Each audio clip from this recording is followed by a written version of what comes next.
రంజిత్ తెలంగాణ రాష్ట్ర వ్యాప్తంగా జరుగుతున్న ప్రతి అంశాన్ని కూడా మీ ముందుంచే ప్రయత్నం చేస్తుంది వైఆర్ టీవీ. రాష్ట్ర రాజకీయాలలో జరుగుతున్న అసలు సిసలైన వాస్తవాలను కూడా మీకు అందించే ప్రయత్నం నేను చేయబోతున్నాను. తెలంగాణ ప్రాంత బిడ్డలారా వాస్తవాలను తెలుసుకోండి. ఈ రోజు ప్రధానంగా కూడా ఒక అంశం తారాస్థాయికి అయితే చేరుతుంది. తెలంగాణ రాష్ట్ర వ్యాప్తంగా కూడా రాష్ట్ర ముఖ్యమంత్రి అదేవిధంగా విద్యాశాఖ మంత్రి ఎక్కడ అనే ఒక నినాదం చాలా స్పష్టంగా కూడా వినిపించాలి. ఎందుకు నేను ఈ అంశాన్ని పదే పదే లేవనెత్తుతున్నానంటే తెలంగాణలో విద్యా వ్యవస్థ ఎంత సర్వనాశనం అయిపోతుందో, తెలంగాణ రాష్ట్ర వ్యాప్తంగా విద్యా వ్యవస్థ ఎంత దారుణంగా పడిపోతుందో ఒకసారి మీ అందరికీ కూడా నేను సాక్ష్యాలతో సహా చూపించే ప్రయత్నం అయితే చేస్తా. ఎందుకు అంటే ఇప్పటి వరకు తెలంగాణ రాష్ట్ర వ్యాప్తంగా కేవలం గురుకులాలకు సంబంధించి మీరు చూసిన ఎపిసోడ్, ఇప్పుడు చూస్తున్న ఎపిసోడ్ కాస్త భిన్నంగా ఉంటుంది. కేసీఆర్ సర్కార్ కాలంలో పూర్తి స్థాయిలో కేసీఆర్ ప్రభుత్వ కాలంలో గురుకులాలలో చదువుకుంటే ఎవరెస్ట్ శిఖరాలు ఎక్కొచ్చు, గురుకులాలలో చదువుకుంటే లాయర్లు కావచ్చు, గురుకులాలలో చదువుకుంటే డాక్టర్లు కావచ్చు, గురుకులాలలో చదువుకుంటే ఐఏఎస్ ఐపీఎస్ కావచ్చు, గురుకులాలలో చదువుకుంటే పెద్ద పెద్ద ఇస్రో శాస్త్రవేత్తలు కానీ చాలా గొప్ప గొప్ప స్థాయిలో ఉంటారు అనే నినాదం ఆర్ఎస్ ప్రవీణ్ కుమార్ గారు తీసుకొచ్చారు. కానీ ఈరోజు తెలంగాణ రాష్ట్ర వ్యాప్తంగా జరుగుతున్న పరిణామాలలో కొన్ని విషయాలను చూస్తే ఆశ్చర్యాన్ని వ్యక్తం చేయక మానదు. ఎందుకంటే కాంగ్రెస్ పార్టీ అధికారంలోకి వచ్చిన తర్వాత మార్పు మార్పు అనే పేరుతో పేద పిల్లల జీవితాలను ఎలా శూన్యం చేస్తుందో ఒకసారి మీకు చూపించే ప్రయత్నం అయితే నేను చేస్తా. ఇక్కడ ఒకసారి మీరు అందరూ కూడా చూడొచ్చు. ఇక్కడ వీళ్ళందరూ విద్యార్థులు అండి. వాళ్ళు వెళ్తున్నది వాళ్ళ లగేజ్ తీసుకొని వెళ్తున్నారు. దేనికి అనుకుంటున్నారు? ఏది దసరా పండగ కాదు, బతుకమ్మ పండగ కాదు, దీపావళి పండగ కాదు, కొత్త సంవత్సరం కాదు, సంక్రాంతికి కాదు, ఉగాది కాదు, సమ్మర్ హాలిడేస్ కాదు. బువ్వ సక్కగా పెడతలేరని చెప్పి ఆ విద్యార్థుల తల్లిదండ్రులు తీసుకొని వెళ్తున్న సంఘటన ఒక్కసారి మీకు చాలా బాధాకరమైన సంఘటన ఇది. ఇక చూడండి, మా పిల్లలకు బువ్వ పెడతలేరు, చదువు చెప్తలేరు, మా ఇంటికి తీసుకొని పోతున్నాం, సర్కార్కు తిండి పెట్టడం కూడా చేత కావట్లే, గురుకులాలపై పేరెంట్స్ ఆగ్రహం, నిర్మల్ జిల్లాలోని హాస్టళ్ల నుంచి పిల్లలను ఇంటికి తీసుకెళ్తున్న పేరెంట్స్ అంటూ కూడా చెప్పిన పరిస్థితి కనబడతాను. ఏమని చెప్తుందో అంటే మా పిల్లలకు బువ్వ పెడతలేరు, చదువు చెప్తలేరు, బువ్వ పెడతలేరు, చదువు చెప్తలేరు, మరి మా ఇంటికి తీసుకొని పోతున్నామంటూ కూడా చెప్పిన పరిస్థితి కనబడతాను. ఇక సర్కారుకు తిండి పెట్టడం కూడా శాత కావట్లేదు, గురుకులాలలో పేరెంట్స్ ఆగ్రహం వ్యక్తం చేసిన పరిస్థితి చూసినాం. నేనేం చెప్తున్నానంటే తెలంగాణ ప్రాంత బిడ్డలారా, కనీసం ఈ రాష్ట్రానికి సంబంధించిన ముఖ్యమంత్రి, ఈ రాష్ట్రానికి సంబంధించిన విద్యాశాఖ మంత్రి, ఈ రాష్ట్రానికి సంబంధించిన మంత్రులు, ఈ రాష్ట్రానికి సంబంధించిన ఎమ్మెల్యేలు, ఈ రాష్ట్రానికి సంబంధించిన ఎమ్మెల్సీలు ఏ ఒక్కరూ కూడా పట్టించుకుంటలేరు. ఒక్కసారి దీన్ని మీరు చాలా క్లారిటీగా కూడా ఇక్కడ పిల్లలను చూడుర్రి. ఒకసారి ఈ పిల్లలను చూపెట్టు. ఎందుకంటే తెలంగాణ ప్రాంత బిడ్డలారా అందరికీ తెలవాలి, వాస్తవ కోణం ఏందనేది తెలంగాణ ప్రాంత బిడ్డలందరికీ కూడా తెలవాలి.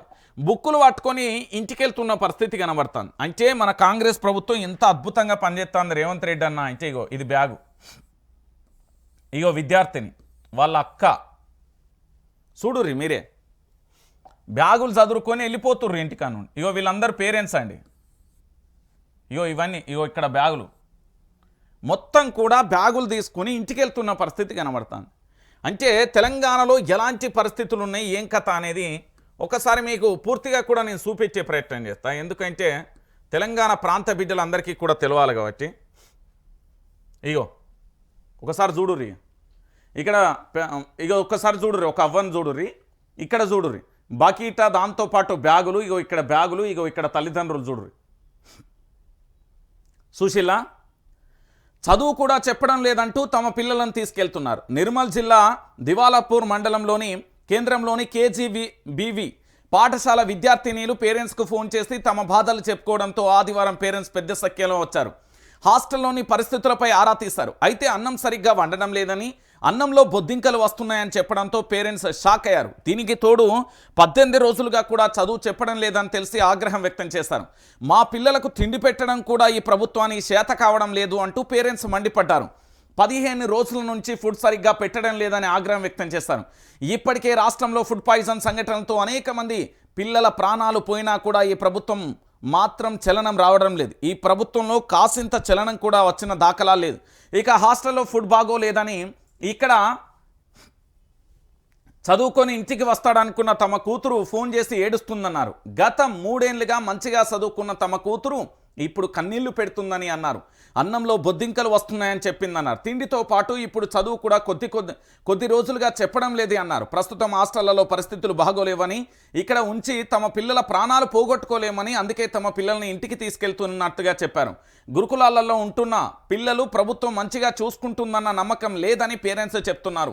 అందుకే తీసుకొని పోతున్నామని చెప్పిర్రు. వందలాది మంది పిల్లలకు ఒక్క టీచర్ మాత్రమే ఉందని, ఒక్కరే ఎలా చూసుకుంటారని ప్రశ్నించారు. 18 రోజులుగా చదువు చెప్పడం లేదని, తిండి సరిగ్గా పెట్టడం లేదని ఆగ్రహం వ్యక్తం చేశారు. తమ పిల్లలు సేఫ్గా ఉంచుకోవాలనే ఉద్దేశంతోనే ఇంటికి తీసుకెళ్తున్నామంటూ కూడా చెప్పిన పరిస్థితి కనబడతాను. మీకు అర్థమైందా ఇప్పుడు కథ ఏందో? అంటే తెలంగాణ ప్రాంత బిడ్డలారా, కాంగ్రెస్ ప్రభుత్వం వచ్చిన తర్వాత ప్రజల చేత ప్రజల కొరకు ఎన్నుకోబడిన ఈ ప్రభుత్వం ఈరోజు ఏం చేస్తుంది అంటే, కనీసం పేద మధ్యతరగతి కుటుంబాలకు సంబంధించి, దళిత ఎస్సీ ఎస్టీ బీసీ మైనార్టీలకు సంబంధించిన బిడ్డలకు సంబంధించి కనీసం బువ్వ పెట్టలేని పరిస్థితి, చదువు చెప్పలేని పరిస్థితులలో కాంగ్రెస్ ప్రభుత్వం ఉంది. మీరు అవునన్నా కాదన్నా ఇది సత్యం. ఎందుకు నేను ఈ విషయాన్ని చెప్తున్నానంటే, తెలంగాణ ప్రాంత బిడ్డలందరికీ కూడా తెలవాలి. ఈరోజు తెలంగాణ రాష్ట్ర వ్యాప్తంగా జరుగుతున్న ఈ విచిత్రమైన ధోరణి యావత్తు తెలంగాణ సమాజానికి కూడా అర్థం కావాలి. తెలంగాణ రాష్ట్ర వ్యాప్తంగా కనీసం భూపెట్టలేని పరిస్థితులలో తెలంగాణలోని విద్యాశాఖ ఉంది అని చెప్పడంలో కూడా ఎలాంటి డౌటు లేదు. అయితే మీకు ఒక అంశాన్ని చెప్తా. మీ అందరికీ తెలుసు, మార్పు పేరుతో కాంగ్రెస్ పార్టీ అధికారంలోకి వచ్చిన తర్వాత పేదింటి విద్యార్థులకు కనీసం 3 పూటల బువ్వ పెట్టలేని పరిస్థితి, కనీసం చదువు చెప్పలేని పరిస్థితులలో కాంగ్రెస్ పార్టీ ఉంది. ఈ రాష్ట్ర ముఖ్యమంత్రి యనుమల రేవంత్ రెడ్డి దీని మీదే కదా. అయ్యా యనుమల రేవంత్ రెడ్డి గారు, మీది ఇక్కడ జరుగుతున్నది ఎనుములన భారత రాజ్యాంగం కాదు. ఇగో ఈ రాజ్యాంగం ఇక్కడ నడవాల్సింది తెలంగాణలో. ఈ రాజ్యాంగం భారత రాజ్యాంగం అనేది ఒకటి ఉన్నది. దీని డాక్టర్ బాబాసాహెబ్ అంబేద్కర్ ఆధ్వర్యంలో చాలామంది కష్టపడి భారత రాజ్యాంగాన్ని భారతదేశానికి అందించారు. మరి తెలంగాణలో కూడా ఈ భారత రాజ్యాంగం అమల్లో ఉందా, లేకపోతే మీ రాజ్యాంగం అమల్లో ఉందా అని విపక్షాలు ఆరోపణలు చేస్తున్న తీరుకు మీరేం సమాధానం చెప్తారు? ఈరోజు భారత రాజ్యాంగాన్ని పట్టుకొని నేను అడుగుతున్న ముఖ్యమంత్రి, నిజంగా కూడా నువ్వు దీని మీద ప్రమాణం చేసి ప్రజలకు మంచి చేస్తానని వచ్చావా, లేకపోతే పేద బిడ్డలకు సంబంధించి పూర్తి స్థాయిలో చదువు సక్క చెప్పకుండా, లేకపోతే వాళ్ళకు 3 పూటల సరిగ్గా బువ్వ పెట్టకుండా ఇంటికి పంపించమని విద్యా వ్యవస్థను నాశనం చేస్తున్నావా? విద్యా వ్యవస్థకు సంబంధించి నువ్వు ఫుల్ టైం మినిస్టర్ అని, పార్ట్ టైం మినిస్టర్ అని ఈ భారత రాజ్యాంగంలో ఎక్కడన్నా రాసి ఉంటే కాస్త నాకు చెప్పు. ఎందుకంటే ఈ భారత రాజ్యాంగం నీకోసమే కొనుకొచ్చిన, నీకోసమే ఉండాలి కాబట్టి ఉన్నది. ఇక దీంతో పాటుగా ఇంకొక అంశాన్ని కూడా మీకు చెప్పాలి. ఇక్కడ పిల్లల పరిస్థితి ఇంత దారుణంగా ఉన్నది. కనీసం 3 పూటల బువ్వ పెట్టకుండా సరిగ్గా చదువు చెప్పకపోయేసరికి ఇప్పటికే తెలంగాణ రాష్ట్ర వ్యాప్తంగా 365 రోజులలో దాదాపుగా 50 మంది విద్యార్థులు మరణ వార్త విన్న తర్వాత తెలంగాణ ప్రాంత తల్లిదండ్రులందరూ కూడా తమ బిడ్డలు బ్రతికుంటే ఈ చదువు లేకున్నా పర్వాలేదనే పరిస్థితికి వచ్చింది.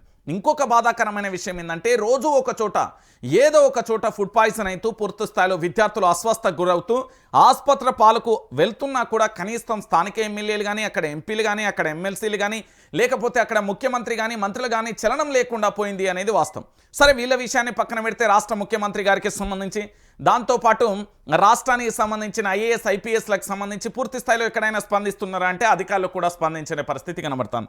ఇక ఈ పరిస్థితి ఇట్లుంటే తెలంగాణలో పూర్తి స్థాయిలో బీఆర్ఎస్ పార్టీకి సంబంధించి విపక్షాలకు సంబంధించి ఎక్కడికక్కడ అరెస్టులు చేస్తున్న తరుణం చూస్తారు. ఇగో అయ్యా, ఇక్కడ ఒకటి భారత రాజ్యాంగానికి సంబంధించి ఇక ఒక్కసారి చూడాలి. పోలీసులు అరెస్టు చేస్తే ఎలా, మీకు ఈ విషయాన్ని నేను పూర్తి స్థాయిలో ఈ బుక్ తీసుకొచ్చిన, దీంతో పాటు ఇక్కడ భారత రాజ్యాంగాన్ని కూడా తీసుకొచ్చిన. మరి ఈ రెండింటిని తెలంగాణ ప్రాంత బిడ్డలందరికీ కూడా తెలియజేయాల్సిన బాధ్యత నా మీద ఉంది. ఇక్కడ పూర్తి స్థాయిలో కూడా తెలంగాణలో భారత రాజ్యాంగం అమల్లో ఉందా, దాంతోపాటు పోలీస్ శాఖకు సంబంధించి సొంత రాజ్యాంగం అమల్లో ఉందా, లేకపోతే ఇదే రాజ్యాంగం అమల్లో ఉందా అనేది కూడా ఒకసారి తెలంగాణ ప్రాంత బిడ్డలకు తెలియజేయాలి. అందుకోసమే ఈ పుస్తకాలు రెండింటిని కూడా నేను చూపెడుతున్నా చాలా క్లారిటీగా కూడా. ఇక ఇదెందుకు చూపెడుతున్నా అంటే మీ అందరికీ తెలుసు, పోలీసులు ఇష్టానుసారంగా కూడా అరెస్టు చేయడం, వ్యక్తిగత స్వేచ్ఛని ఏ విధంగా చేస్తున్నారు, అసలు పోలీసులు అరెస్టు చేస్తే ఏం చేయాలి, అసలు పోలీసులు ఎందుకు అరెస్టు చేస్తారు, అరెస్టు చేసిన వ్యక్తిని రోజుల తరబడి పోలీస్ స్టేషన్లో ఉంచవచ్చా, లాకప్ పెట్టి కొట్టి చంపవచ్చా, అరెస్టు చేసిన వ్యక్తిని ఎప్పుడు కోర్టు ముందు హాజరుపరచాలి, బెయిల్ ఎలా దొరుకుతుంది, అరెస్ట్ అయిన వ్యక్తిని పోలీసులు చిత్రహింసలు పాలు చేస్తే ఎవరు ఏమి చేయాలి, పోలీసులు తప్పుడు కేసులు ఎందుకు బనాయిస్తున్నారు? అధికారం లేకుండా అరెస్టు చేస్తే మీరు అడ్డగించవచ్చా? అరెస్ట్ అయిన వ్యక్తికి అన్నం ఎవరు పెడతారు? లాకప్లో ఎందరిని ఉంచాలి? ఎన్నో ప్రశ్నలకు సమాధానం తెలంగాణ ప్రాంత బిడ్డలను భయపెట్టే పుస్తకం కాబట్టి ఇది తెలంగాణ ప్రాంత బిడ్డలకు తెలవాలని దీన్ని నేను తీసుకొచ్చిన. ఏంది అంటే పూర్తి స్థాయిలో కూడా తెలంగాణ రాష్ట్ర వ్యాప్తంగా కూడా చట్టం అమల్లో ఉంది. కానీ చట్టం పూర్తి స్థాయిలో కూడా కొందరికి మాత్రమే అమల్లో ఉన్న పరిస్థితి కనబడుతుంది. ఇష్టానుసారంగా కూడా ఎవరినైనా పోలీసులకు సంబంధించి పూర్తి స్థాయిలో అరెస్టులు చేయడం వల్ల ఇష్టానుసారంగా చేస్తున్న పరిస్థితి కనబడుతుంది. ఎందుకు అంటే అరెస్టు ఉత్తర్వులను జరిపే అరెస్టు సమయం ఎందుకు నేను ఈ విషయాన్ని చెప్తున్నా అంటే నన్ను అక్రమంగా అరెస్టు చేశారు. ఆ రోజు కనీసం నాకు 41 CRP నోటీసులు ఇవ్వలే. ఎస్ఓటీ పోలీసులు వాళ్ళు పోలీసులా, దొంగల, గూండాల, ఉగ్రవాదుల మరి ఎందుకు వచ్చారనేది నాకు కూడా అనుమానం రేకెత్తిన పరిస్థితి. దానికోసమే ఈ బుక్ కొనుక్కొచ్చిన. కాదు మేము పోలీసులమే, నిన్ను అరెస్టు చేయడానికే వచ్చిన రంజిత్ అంటే కనుక 41 CRP నోటీస్ ఇచ్చిన తర్వాతనే అరెస్టు చేయాలి. లేకపోతే ఇక జరిగే పరిణామాలకు రాష్ట్ర ముఖ్యమంత్రి రాష్ట్ర డీజీపీకి చెప్తున్నా, డైరెక్ట్గా చెప్తున్నా పోలీసు వ్యవస్థకు. ఇక్కడ నా దగ్గర భారత రాజ్యాంగం ఉంది, ఇక్కడ రాజ్యాంగానికి సంబంధించిన ఆర్టికల్స్ మొత్తం ఉన్నాయి. మీరు పిచ్చి పిచ్చి ఆలోచనలతో వస్తే నేను కూడా పిచ్చి పిచ్చిగా చేయాల్సి వస్తుంది. నేను పోలీసును ఐడి కార్డు చూపెట్టిన నేను సంబంధించి ఎస్ఓటీ పోలీసులను లేకపోతే మఫ్తీ పోలీసును ఆ పోలీసు ఈ పోలీసు అంటే కుదరదు బిడ్డ. నువ్వు ఖచ్చితంగా 41 CRP నోటీసు పట్టుకొని వైఆర్టీవీ ఆఫీసులకు రా. లేదు అంటే సప్పుడేక గమ్మున నీ పని నువ్వు చేసుకో. కానీ నిన్ను అరెస్టు చేస్తాం, ఏదైనా చేస్తాం, గతంలో కేసులు కొత్త కేసులు అని ఇష్టానుసారంగా ఉంటే మాత్రం భారత రాజ్యాంగం ఇక్కడ కనబడుతున్నది, ఇట్లా తిప్పితే నా రాజ్యాంగం కనబడుతుంది. అంతే తేడా. ఇది తెలంగాణ రాజ్యాంగం, భారతదేశ రాజ్యాంగం. ఇది రంజిత్ రాజ్యాంగం అనేది ఒకటి ఉంటుంది. ఇక నా రాజ్యాంగం నేను మీరు 41 CRP నోటీస్ ఇవ్వకుండా నన్ను కనుక ముట్టుకుంటే జరగబోయే దానికి మాత్రం నేనైతే బాధ్యుని కాదు. నేను పోలీస్ అని చెప్పినా, అది పోలీస్ వెహికల్ చెప్పినా, అది తగలబడినా, ఏం జరిగినా నాకు సంబంధం లేదు. నేను మంచిగా చెప్తున్నా. ఎందుకంటే నాకు ఇప్పుడు అనుమానాలు ఉత్పన్నమవుతున్నాయి. మరి రేపు పొద్దుగాల అరెస్టు చేసిన తర్వాత పోలీసుల రూపంలో అని అరెస్టు చేసిన తర్వాత నా ప్రాణాలకు హాని కలిగితే నేనైతే ఊరుకోను. అందుకే నేను చాలా జాగ్రత్తగా చెప్తున్నా. భారత రాజ్యాంగాన్ని మీకోసమే చదువుతున్న పోలీస్ వ్యవస్థ కోసం, రాష్ట్ర ముఖ్యమంత్రి యనుమల రేవంత్ రెడ్డి కోసమే. దాంతోపాటుగా అరెస్టు చేస్తే ఏ సెక్షన్లు ఉంటాయి, ఏ సెక్షన్ల ప్రకారం ఎట్లుంచచ్చు, దాంతోపాటు అరెస్టు చేసిన తర్వాత ఏం చేయొచ్చు అనే పూర్తి స్థాయిలో కూడా ప్రతి ఒక్కటి కూడా తీసుకొని వచ్చిన. అందుకోసమే పూర్తిగా కూడా నేను మళ్ళీ చెప్తున్నా. ఇక్కడ అరెస్టుకు సంబంధించిన ఉత్తర్వులు అమలు జరిగితే అరెస్టు చేసిన వ్యక్తిని ప్రశ్నించే పోలీసు ఉద్యోగుల కంటికి స్పష్టంగా కనిపించేందుకు ఖచ్చితమైన గుర్తింపు కార్డును, పేరు, హోదా తెలిపే బ్యాడ్జీని కలిగి ఉండాలి. అరెస్ట్ అయిన వ్యక్తిని ప్రశ్నాపూర్వకంగా విచారణ జరిపే పోలీసు ఉద్యోగుల పేర్లు వగేరా వివరాలను కూడా రిజిస్టర్లో నమోదు చేయాలి. ఇక నుంచి నేను భారత రాజ్యాంగాన్ని దీని ఆధ్వర్యంలోనే పోతా, దీని ఆధ్వర్యంలోనే నడుస్తా. తేడా వస్తే నా రాజ్యాంగం ఉంటుంది. ముఖ్యమంత్రి రాష్ట్ర డీజీపీకి 2 పుస్తకాలను కానుకగా ఇవ్వబోతున్నా. ఎందుకు అంటే తెలంగాణ రాష్ట్ర వ్యాప్తంగా రేవంత్ రెడ్డి రాజ్యాంగం నడుస్తుందని విపక్ష పార్టీలైన బీఆర్ఎస్, దాంతోపాటు కాంగ్రెస్ పార్టీని సంబంధించిన కొంతమంది అంటే ఇన్నర్ ఫీలింగ్, దాంతోపాటు భారతీయ జనతా పార్టీకి సంబంధించిన నేతలందరూ కూడా చెప్తున్నారు. కాబట్టి మా అభద్రతా భావంలో మేము కూడా ఉంటున్నాం. సో కాబట్టి ఖచ్చితంగా కూడా ఇక్కడ రూల్స్ అండ్ రెగ్యులేషన్స్ ఖచ్చితంగా మీరు పాటించాలి. పాటించిన తర్వాతనే నా దగ్గర దొంగసాటుగా తీసుకుపోతాం అంటే దొంగసాటుగానే మాయమవుతారు, తర్వాత నాకు సంబంధం లేదు. నేను చెప్తున్నాను కదా, ఇప్పటి వరకు కేవలం వైఆర్టీవీ వ్యవస్థ కోసం, ఇక్కడ ఎంప్లాయీస్ కోసం, ఈ వ్యవస్థ నడపడం కోసం మాత్రమే ఖర్చు పెట్టిన. ఇక నుంచి దొంగతనంగా వచ్చే వ్యక్తులను అపహరించడానికి కూడా వ్యవస్థను పెట్టినా ఇక మీ ఇష్టం. నేను మళ్ళీ చెప్తున్నా, మంచిగా చెప్తున్నా. ఎందుకంటే తెలంగాణ రాష్ట్ర వ్యాప్తంగా భారత రాజ్యాంగం అమల్లో ఉంది, చట్టాలను నేను గౌరవిస్తున్నా. పోలీసు వ్యవస్థకు కూడా రిక్వెస్ట్ చేస్తా ఉన్నా. పోలీసు వ్యవస్థ అంటే మళ్ళీ వాళ్ళు వేరేటోళ్ళు ఉండరు, వాళ్ళు కూడా పేద మధ్యతరగతి కుటుంబాల నుండి వచ్చి పొట్టకూటి కోసం కష్టపడి చదివి ఉద్యోగాలు సంపాదించిన మా పేదింటి బిడ్డలే కాబట్టి, మా రైతు బిడ్డలే కాబట్టి, మా బడుగు బలహీన వర్గాల బిడ్డలే కాబట్టి వాళ్ళని నేను రిక్వెస్ట్ చేస్తున్నా. ఎందుకంటే నేను భారత రాజ్యాంగాన్ని 1కి 3 సార్లు చదువుతున్నా, ఏ ఆర్టికల్ ఏ సెక్షన్ ఎట్లుంటుంది అనేది. ఎందుకంటే నేను కూడా పెద్ద చదువులే చదివినా కాబట్టి ఆ చదువులకు అనుసారంతో పాటు నేను ఒక పూర్తి స్థాయిలో ఒక వృత్తిలో పెద్ద స్థాయిలో ఉన్నా కాబట్టి నాకు కూడా తెలుసు కాబట్టి చెప్తున్నా. ఇక తెలంగాణలో పరిస్థితి ఇది. ఇక దీంతో పాటుగా ఇంకొక పరిస్థితిని కూడా తెలంగాణ ప్రాంత బిడ్డలకు చెప్పాల్సిన అవసరం ఉంది. ఏంది అంటే ఇక్కడ రఘునందన్ రావు ఒక విషయాన్ని చెప్పాడు. మేము భయపెట్టాలని చూస్తే కేసీఆర్నే తీసుకొని పోయేవాళ్ళం. కేటీఆర్ను కేసుతో బీజేపీకి ఏం సంబంధం? బీఆర్ఎస్ చచ్చిన పాము ఎంపీ రఘునందన్ ఏం చెప్పిండు అంటే, మేము భయపెట్టాలని చూస్తే కేటీఆర్, హరీష్ రావు, కవిత అక్కర్లేదని కేసీఆర్నే మొదట తీసుకుపోయేవాళ్ళమని బీజేపీ ఎంపీ రఘునందన్ రావు అన్నారు. ఆదివారం ఆయన సంగారెడ్డిలో మాట్లాడుతూ కేటీఆర్ కేసులో మాట్లాడాను. మరి ఇదే రిలేటెడ్ సంబంధించిన పత్రిక దిశ పేపర్లో ఇది అంటే రాష్ట్ర ముఖ్యమంత్రి యనుమల రేవంత్ రెడ్డి గారికి చాలా దగ్గరి పత్రిక. సో దానికి సంబంధించి ఈ పత్రిక ఎక్కువగా వారి కోసమే పనిచేస్తుంది. నాడు కేసీఆర్ మీదనే పోరాటం చేసింది, ఇప్పటికీ కేసీఆర్ మీదనే పోరాటం చేస్తున్నది, ఇక ముందు కూడా కేసీఆర్ మీదనే పోరాటం చేస్తుంది ఈ పత్రికకు సంబంధించి. ఇక ఏసీబీనా ఈడీనా కేటీఆర్ను ముందు అరెస్టు చేసేది ఎవరు? ఫార్ములా ఈ రేస్ కేసుపై పొలిటికల్ వర్గాలలో జోరుగా డిస్కషన్. ఏమని పెట్టిండి అనే టైటిల్, ఏసీబీనా ఈడీనా కేటీఆర్ను ముందుగా అరెస్టు చేసేది ఎవరు అంటే పత్రికకు ఆల్రెడీ ఈడీను ఏసీబీ మొత్తం రెండు ఫోన్ చేసేసి, అమ్మ దిశ పత్రిక గారు మేము కేటీఆర్ను పలానా కాడ అరెస్టు చేస్తున్నాం, కాదంటే మా ఇద్దట్ల ఫైట్ ఉన్నది, నువ్వా నేను అన్నట్లుగా ఏసీబీ ఈడా అనేది ఇద్దరం పంచాయతీ పెట్టుకుంటున్నాం అని చెప్పినట్టున్నది, అందుకే రాసిడు. ఇక ఫార్ములా ఈ రేస్ కేసుపై పొలిటికల్ వర్గాలలో జోరుగా డిస్కషన్. ఇప్పటికే వేగం పెంచిన ఎన్ఫోర్స్మెంట్ డైరెక్టరేట్ విచారణకు హాజరు కావాలంటూ నిందితులకు నోటీసులు. కోర్టు ఉత్తర్వులతో అవినీతి నిరోధక శాఖకు అడ్డంకులు. ఏసీపీ ఎఫ్ఐఆర్ ఫైల్ చేయగానే ఈడీ ఎంట్రీపై అనుమానాలు. బీజేపీ బీఆర్ఎస్ సంబంధాలపై మరో చర్చ. ఇక్కడ బీజేపీ బీఆర్ఎస్ సంబంధాల మీద కాదు, బీజేపీ కాంగ్రెస్ సంబంధాల మీద మరో చర్చ అని రాయాలి. పాపం మా సబ్ ఎడిటరు వాళ్ళ అధిష్టానం ఏం చెప్పిందో మిస్ అయింది, మిస్ఫైర్ అయింది ఆడ బుల్లెట్. ఫార్ములా ఈ కార్ రేస్ ఇష్యూలో అనేక సందేహాలు వ్యక్తమవుతున్నాయి. ఇప్పటికే ఏసీబీ ఈడీ 2 ఎఫ్ఐఆర్లు ఫైల్ చేయగా A1గా కేటీఆర్ను, A2గా ఐఏఎస్ అరవింద్ కుమార్ను, A3గా బిఎల్ఎన్ రెడ్డి గారిని చేర్చారు. దర్యాప్తులోనూ 2 సంస్థలు పోటీ పడుతున్నాయి. మరి కేటీఆర్ను ఎవరు అరెస్టు చేస్తారనేది ఆసక్తికరంగా మారింది. అరే నాయన అక్కడ ఆలు లేదు సూలు లేదు, అల్లుడి పేరు సోమలింగం అన్నట్టుగా ఈ పత్రికకు పిల్ల బుట్టనే లేదు, కుల్ల దొడిగేసింది ఆల్రెడీ.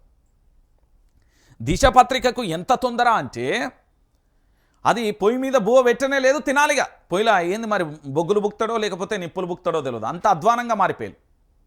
అరే ఇంత తొందర ఏంద్రాబాయ్ పత్రికకు, నాకు అర్థం కాని విషయంలో. ఇక చూడుర్రి, దర్యాప్తులోనూ 2 సంస్థలు పోటీ పడుతున్నాయి. మరి కేటీఆర్ను ఎవరు అరెస్టు చేస్తారనేది ఆసక్తికరంగా మారింది. అంటే కాంగ్రెస్ పార్టీ బీజేపీ దొంగ నాటకాలు ఎంత డైరెక్ట్గా వీళ్ళు ఒప్పుకున్నారంటే, తొలుత ఏసీబీ ఇన్వెస్టిగేషన్ చేస్తుంది, తర్వాత ఈడీ దర్యాప్తు చేస్తుంది. కానీ ఈ కేసులో కొంత తేడా ఉన్నదనేది చర్చ పొలిటికల్ సర్కిళ్లలో జరుగుతుంది. మీ కాంగ్రెస్ పార్టీ సర్కిల్లో, మీ ముఖ్యమంత్రి యనుమల రేవంత్ రెడ్డి గారి సర్కిల్లో, మీ యొక్క నాయకుల సర్కిల్లో జరుగుతుందని చెప్పాలి. పొలిటికల్ వర్గాలలో ఏంది, ఎవరి మీద ఇది రుద్దుదామని. 3 నిందితులకు హైకోర్టు ఆదేశాల కారణంగా ఏసీబీ ఇప్పటి వరకు నోటీసులు ఇవ్వలేదు. కానీ ఈడీ మాత్రం వచ్చే నెల 2, 3వ తేదీలలో విచారణకు హాజరు కావాలని అరవింద్ కుమార్, బిఎల్ఎన్ రెడ్డికి 7వ తేదీన హాజరు కావాలని కేటీఆర్కు నోటీసులు జారీ చేసింది. ఇక ఈడీకి తొందర. ఈడీకి ఎందుకు తొందర అంటే, రేవంత్ రెడ్డి చెప్పిండు కదా మొన్న రాజస్థాన్ జైపూర్కు పోయిండు, జైపూర్ నుండి అక్కడ నుండి ఇంకొక కాడి పోయిండు, ఒక్కొక్క కాడి తిరిగిన తర్వాత ఇక తొందర ఉండకపోతే ఏముంటుంది చెప్పు తెలంగాణ ప్రాంత బిడ్డలారా. ఎందుకంటే బీజేపీ 2 కలిసి చేసేటి అని, ఈ 2 కలిసి చేసినప్పుడు ఇక తొందర లేకపోతే ఎట్లా, నేనే చెప్తాను కదా. ఎందుకు అంటే ఈ నెల 31 వరకు కేటీఆర్ను అరెస్టు చేయవద్దని హైకోర్టు ఆదేశించడంతో ఏసీపీకి అడ్డంకులు ఎదురయ్యాయి. మరోవైపు ఈడీ మాత్రం దర్యాప్తును ముమ్మరం చేస్తున్నాయి. ఒకవేళ ఈడీ ముందుగానే కేటీఆర్ సహా 3 నిందితులను అరెస్టు చేస్తే ఏసీపీ ఎలా ముందుకు వెళ్తుందనే సందేహాలు వ్యక్తమవుతున్నాయి. అంటే ఏసీపీ ఎఫ్ఐఆర్ ఫైల్ చేయగానే ఈడీ వెంటనే ఎంటర్ అయి కేసు నమోదు చేసింది. విచారణకు హాజరు కావాల్సిందిగా 3కి నోటీసులు జారీ చేసింది. అయితే కేటీఆర్ పేరు తెరపైకి రావడంతో ఈ కేసు రాజకీయ రంగు పులుముకుంది. ఈ కేసు పెట్టిందే కేటీఆర్ కోసం. అది తెలంగాణ ప్రాంతంలో ఏ ఒక్క డైపర్ వేసుకున్న పిల్లగా నుండి పండు ముసలైన దగ్గర అడిగినా చెప్తారు. ఎందుకు అంటే ఇప్పటి వరకు ఈ భారతదేశంలో, ఈ తెలంగాణలో, ఇక్కడ ఉన్న ప్రాంతంలో ఐఏఎస్ ఆఫీసర్ల మీద కేసులు నమోదై వాళ్ళు జైల్లోకి వెళ్ళి, దాంతోపాటు అరెస్ట్ అయ్యి, దాంతోపాటు సర్వీస్లోకి వెళ్ళి రిమూవ్ అయిన దాఖలాలు చాలా తక్కువ. వైఎస్ రాజశేఖర రెడ్డి పీరియడ్లో బొగ్గు స్కామ్, దాంతోపాటుగా ఐఏఎస్ లక్ష్మి గారు ఒకరు బాధ్యులుగా అయిపోయిన పరిస్థితి కనబడుతుంది. ఇక ఈడీ దర్యాప్తు వెనుక బీజేపీ హస్తం. ఫార్ములా ఈ రేస్ కేసులో ఈడీ దర్యాప్తు చేపట్టడంతో దీని వెనుక బీజేపీ హస్తం ఉందని పొలిటికల్ వర్గాలలో అనుమానాలు వ్యక్తమవుతున్నాయి. ఇక ఈడీ, సిబిఐ, ఐటీ లాంటి సంస్థలన్నీ కూడా బీజేపీ జేబు సంస్థలని ముందు నుంచే ఆరోపణలు ఉన్న పరిస్థితి కనబడుతుంది. నేను చెప్పలే ఇది. ఇప్పుడు దిశ పత్రిక స్పష్టంగా కూడా ఒప్పుకున్నది. ఒక్కసారి చూపెట్టాలకు, ఎందుకంటే తెలంగాణ ప్రాంత బిడ్డలందరికీ కూడా తెలవాలి. ఈరోజు తెలంగాణ రాష్ట్ర వ్యాప్తంగా పూర్తి స్థాయిలో కూడా ఈడీ, సిబిఐ, ఐటీ లాంటి సంస్థలని బీజేపీ జేబు సంస్థలని ముందు నుంచే ఆరోపణలు ఉన్న పరిస్థితి కనబడుతుంది. తర్వాత ఈడీ దూకుడు చూస్తుంటే తెర వెనక రాజకీయ కోణం ఉందా అనే అనుమానాలు కూడా వ్యక్తమవుతున్నాయి. మొత్తంగా బీజేపీ వ్యూహంలో బీఆర్ఎస్ ఇరుక్కున్నదనే అభిప్రాయాలు కూడా వ్యక్తమవుతున్నాయి. ఈ కేసును అడ్డం పెట్టుకొని బీఆర్ఎస్ను లొంగదీసుకోవడం లేదంటే పూర్తిగా అణిచివేయడం వంటి వ్యూహాలను బీజేపీ అనుసరిస్తుందనే ఆరోపణలు వినిపిస్తున్నాయి. బీజేపీ బీఆర్ఎస్ ఒకటే అనే ఆరోపణలు. సిగ్గుండాల ఈ టైటిల్ పెట్టనీకి. ఎమ్మెల్సీ కవితను అరెస్టు చేపిందే బీజేపీ. లిక్కరు లేదు, తొక్కరు లేదల్లా అరెస్టు చేపించారు.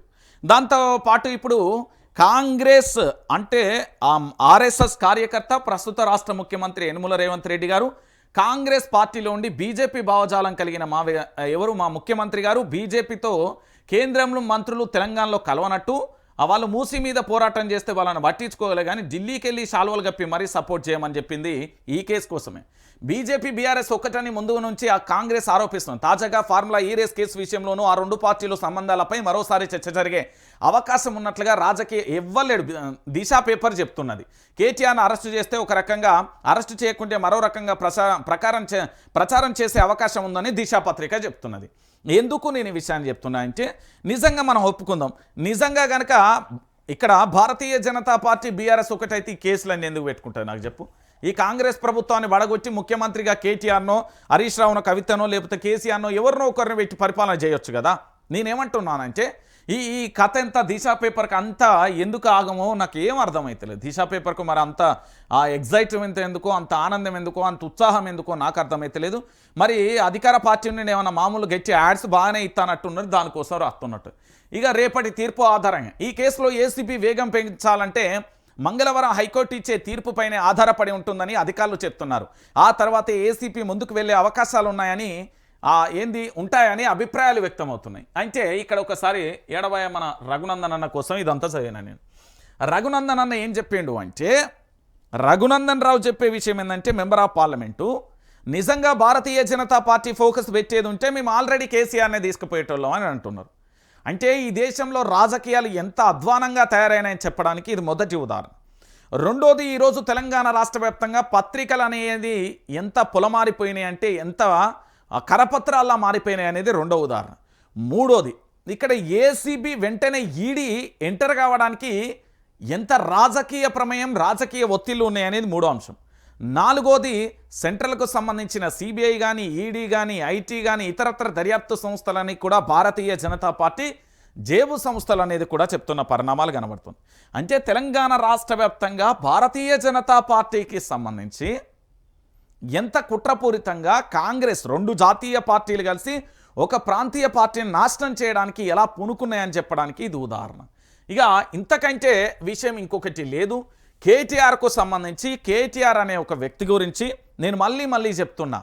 అభయాస్తం ప్రశ్నించినందుకు కేసు పెడుతున్నారు, లగచెర్ల బాధితులకు అండగా నిలబడ్డందుకు కేసు పెడుతున్నారు, లేకపోతే మూసీ బాధితులకు సంబంధించి భరోసానిచ్చినందుకు కేసు పెడుతున్నారా, హైడ్రాకు సంబంధించిన బాధితులకు అండగా ఉన్నందుకు కేసు పెడుతున్నారా, ప్రశ్నించే గొంతుకలకు అండగా నిలబడినందుకు కేసు పెడుతున్నారా, దాడులు జరిగినప్పుడు వాళ్ళను వెళ్ళి పరామర్శించినందుకు కేసులు పెడుతున్నారా, అక్రమ కేసులు పెట్టినందుకు వాళ్ళను విడిపించినందుకు కేసులు పెడుతున్నారా, కేటీఆర్పై ఎందుకు కేసులు పెడుతున్నారంటే ఒక బలమైన నాయకుడిని ఎదుర్కోవాలంటే బలహీనమైన పనులు చేస్తేనే ఆయననే ఎదుర్కొంటారు. ఒకటి సోషల్ డ్యామేజ్ చేయడం కానీ, లేదా అక్కరకు రాని కేసులు పెట్టడం కానీ, ఇతరత్ర కానీ చేసి కేటీఆర్ను ఎట్లా ఇరికించాలని అన్ని దోషులు మీరు చూడుర్రి. మొట్టమొదటిసారి ఫోన్ ట్యాంపరింగ్ అన్నారు, ఆ తర్వాత డ్రగ్స్ అన్నారు, ఆ తర్వాత దాని ఏమంటారు జన్వాడ ఫామ్ హౌస్ అన్నారు, ఆ తర్వాత లగచెర్ల కేసులో ఇరికించే ప్రయత్నం చేసిళ్ళు, ఆ తర్వాత ఫార్ములా ఈ రేస్ వచ్చింది, ఇప్పుడు ఇగో ఇక్కడ దాకా వచ్చింది, కేసులు నమోదయ్యే కాడికి వచ్చింది.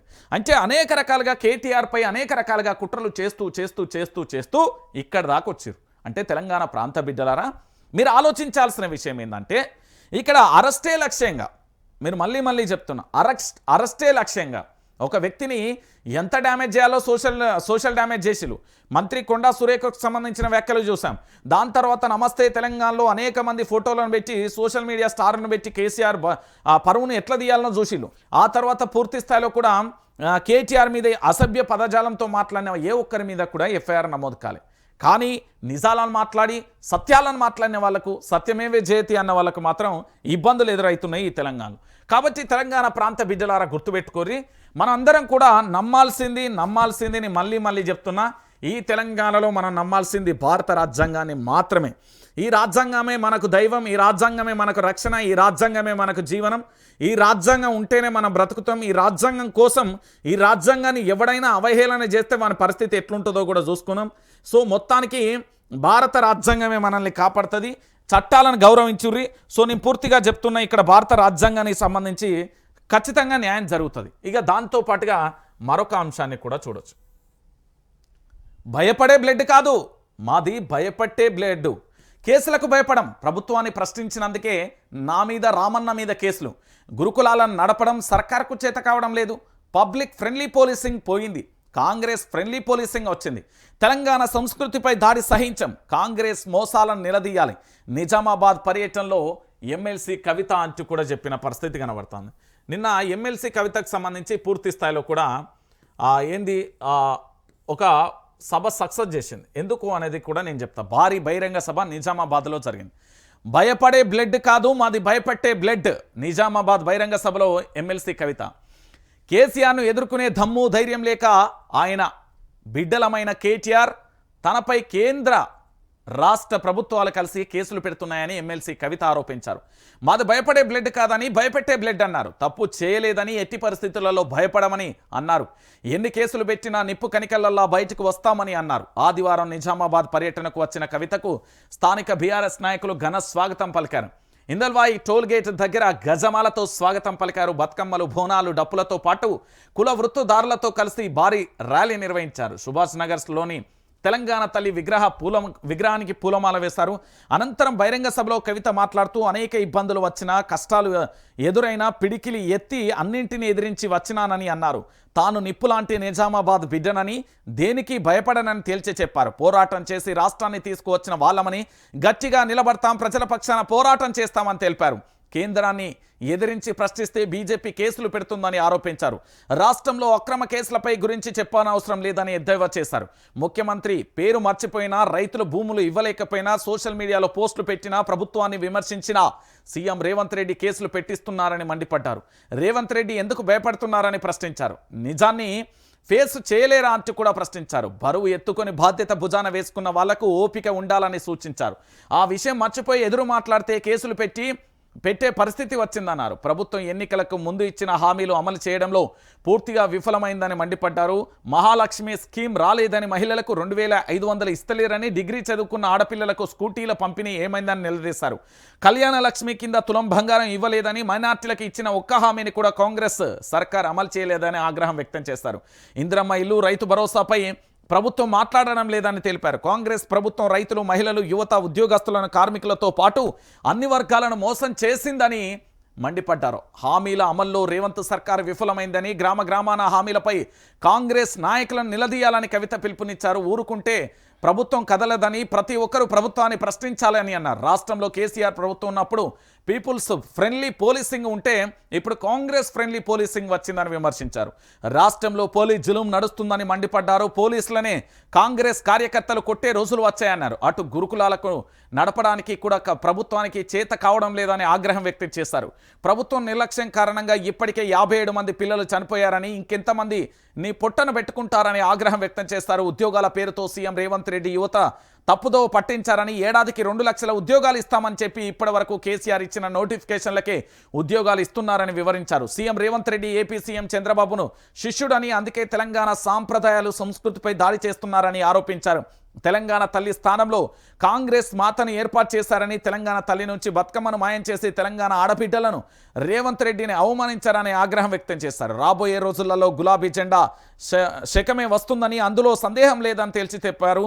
రాబోయే స్థానిక సంస్థల ఎన్నికలతో పాటు ఏ ఎన్నికలు వచ్చినా ఎగిరేది గులాబీ జెండేనని ఎమ్మెల్సీ కవిత ధీమా వ్యక్తం చేశారు అంటూ కూడా ప్రధానమైన ఎపిసోడ్ను మనం చూస్తున్నాం. ఎమ్మెల్సీ కవితకు సంబంధించి పూర్తి స్థాయిలో ఇప్పుడు ఎమ్మెల్సీ కవిత ఏం చెప్పిందండి తెలంగాణ ప్రాంత బిడ్డలారా? ఎమ్మెల్సీ కవిత చెప్పింది ఏంటంటే, ఇక్కడ ప్రభుత్వాన్ని ప్రశ్నించినందుకే, బీజేపీని ప్రశ్నించినందుకే కాంగ్రెస్ను ప్రశ్నించినందుకే ఇటు కేటీఆర్ని కానీ ఇటు కవితను కానీ అరెస్టు చేస్తున్నారని ఆగ్రహం వ్యక్తం చేసింది. మా మీద కేవలం ప్రజల పక్షాన పోరాటం చేస్తే, ప్రజల పక్షాన నిల్చుంటే, ప్రజల పక్షాన మాట్లాడితే, ప్రజల పక్షాన మాట్లాడినందుకు మాత్రమే కేసులు అవుతున్నాయంటూ ఆగ్రహం వ్యక్తం చేసిన పరిస్థితి కనబడుతుంది. అంటే తెలంగాణ ప్రాంత బిడ్డలారా మీరందరూ కూడా ఆలోచించాల్సిన విషయం ఏంటంటే తెలంగాణ రాష్ట్ర వ్యాప్తంగా కూడా ఒకటే.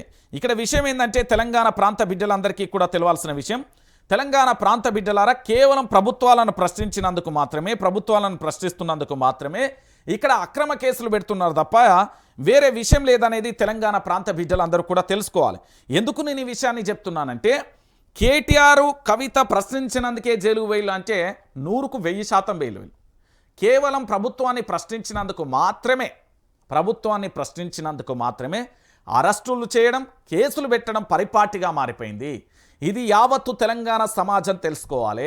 ఎవరైనా ప్రభుత్వాన్ని ప్రశ్నిస్తే సోషల్ మీడియాలో పోస్టులు పెడితే కేసులు ఏ విధంగా అవుతున్నాయో కేంద్రాన్ని నిలదీసి అడిగినందుకు కూడా మన రాష్ట్ర నేతల మీద కేసులు అవుతున్నాయి. సో పూర్తి స్థాయిలో కూడా మనందరం కూడా కేటీఆర్కు, కవితకు, బీఆర్ఎస్ పార్టీకి, హరీష్ రావుకు, కేసీఆర్కి అందరికీ అండగా ఉండాల్సిన అవసరం ఉంది.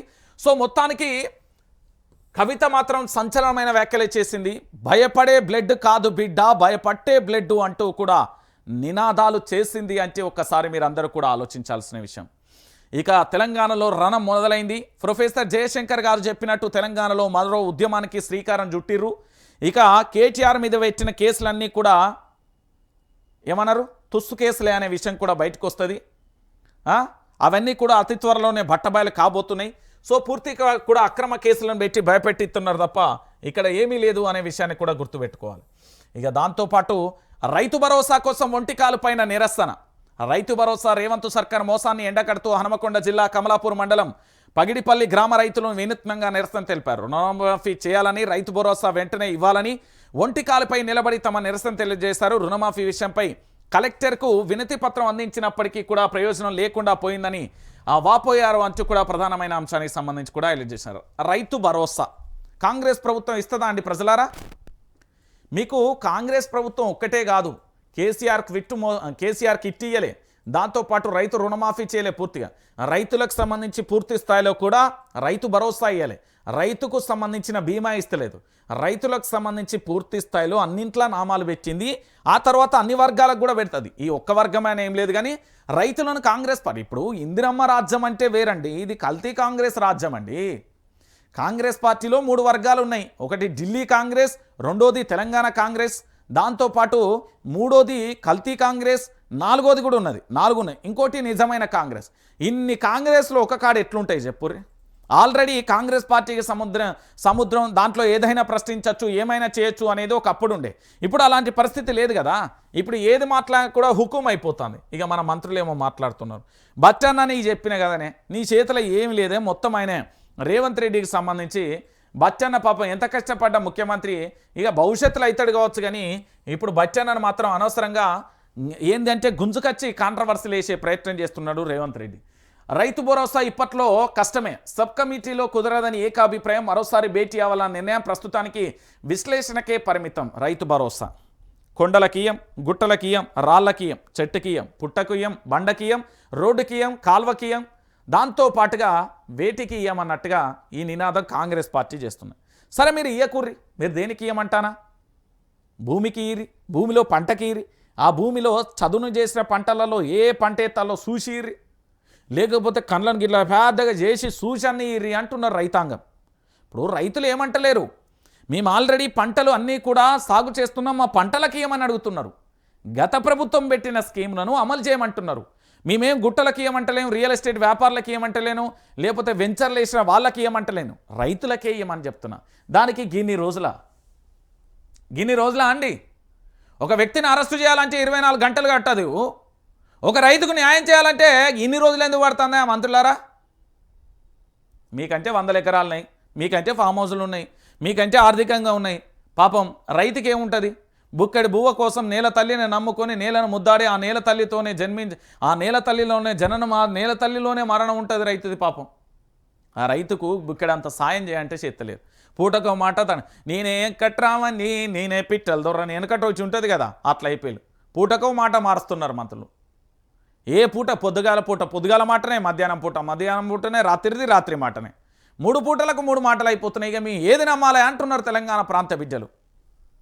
దాని గురించి సమాధానం లేదా. ఇక దాంతోపాటుగా మరో అంశాన్ని చూడరు. సీతక్క సొంత జిల్లాలో గిరిజనులకు అందని విద్య, 4 నెలలుగా టీచర్ లేని వైనం, ఫిర్యాదు చేస్తున్నా పట్టించుకొని ITTDA. ఏంది సీతక్క. ఇక సీతక్క గురించి నేను 4 వ్యాఖ్యలు ఖచ్చితంగా చెప్తా.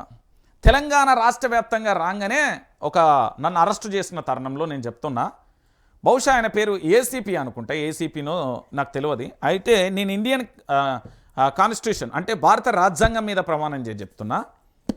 ఏంది అంటే ఆడికి వెళ్ళంగానే మీరు సీతక్క మీద వీడియోలు పెట్టిరట కదా, ఆ వీడియోలని మీరు డిలీట్ చేయాలి. సీతక్క ప్రమాణం చేసిన రోజు చూసిర్రా, ఆ పబ్లిక్లో ఎట్లా వైలెన్స్, ఎంత ఘోరంగా పబ్లిసిటీ వచ్చిందో అని చెప్పింది. ఇక్కడ ఈ మ్యాటర్ నేను చాలా జాగ్రత్తగా వినండి అన్నాడు. ఆ తర్వాత గిరిజన బిడ్డ కష్టపడి వచ్చిందయ్యా అని చెప్పిండు. సరే నేనెందుకు కాదంట, ప్రజలు ఓటేస్తే ఎవరైనా గెలుస్తారు. ఇలా సీతక్క కావచ్చు, రేపు రంజిత్ కావచ్చు, వాళ్ళ మినిస్టర్ కావచ్చు, నేను డైరెక్ట్గా సీఎం కావచ్చు. నా తలరాతను రాసిర్రాలు నేను చెప్తున్నా. అయితే ఆ విషయాన్ని అక్కడ ఉంచితే, పోలీస్ ఉద్యోగికి నన్ను అరెస్టు చేసిన చట్టాలు, సెక్షన్లు ఉండాలి. దాని మీద ఎఫ్ఐఆర్ అయింది, దాని మీద కోర్టు వేయడం, దాని మీద వీళ్ళ గిరిజన బిడ్డలకు సంబంధించి కేసు పెట్టిర్రు. సరే అందరిని అంటలేను, కొంతమంది నా దోస్తులు కూడా ఉన్నారు, సీతక్క అభిమానులు పెట్టిర్రు. ఆ కేసుకు సంబంధించి వేనా అయిపోయింది. ఆ రోజు దేని గురించి మనం ప్రశ్నించినామండి, కరోనా సమయంలో సేవలు చేసింది, అనేక రకాలుగా ఫండ్స్ వచ్చినాయి అనేది బీఆర్ఎస్ పార్టీ, కాంగ్రెస్ పార్టీకి సంబంధించిన కొందరు నేతలు వ్యాఖ్యలు చేస్తే మనం మాట్లాడింది. సరే తప్పైపోయింది కావచ్చు. సరే మనం వీడియోలు వాళ్ళు చెప్పినట్టుగా రాజ్యాంగాన్ని ఫాలో అవ్వాలి కాబట్టి, అది వాళ్ళ సొంత రాజ్యాంగమా, రేవంత్ రెడ్డి రాజ్యమా, సీతక్క రాజ్యాంగం, లేకపోతే పోలీసు వ్యవస్థ రాజ్యాంగం మనకు తెలియదు. వాళ్ళు చెప్పింది మనం ఫాలో అయింది.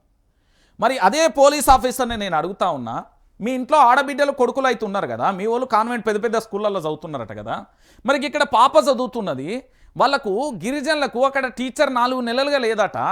అది ఇంగ్లీష్ చెప్పే టీచర్ కావచ్చు, తెలుగు చెప్పే టీచర్ కావచ్చు, మ్యాథ్స్ చెప్పే టీచర్ కావచ్చు, సైన్స్ చెప్పే టీచర్ కావచ్చు, సోషల్ చెప్పే టీచర్ కావచ్చు, జీకే జనరల్ నాలెడ్జ్ చెప్పే టీచర్ కావచ్చు, లేకపోతే పీటీ మాస్టర్ కావచ్చు. లేకపోతే ఏంది సార్ పరిస్థితి? మీ బిడ్డలకు కూడా గిట్లనే చదువు చెప్పలేకపోతే మీ బిడ్డల భవిష్యత్తు అంధకారంలోకి వెళ్తుందా లేదా?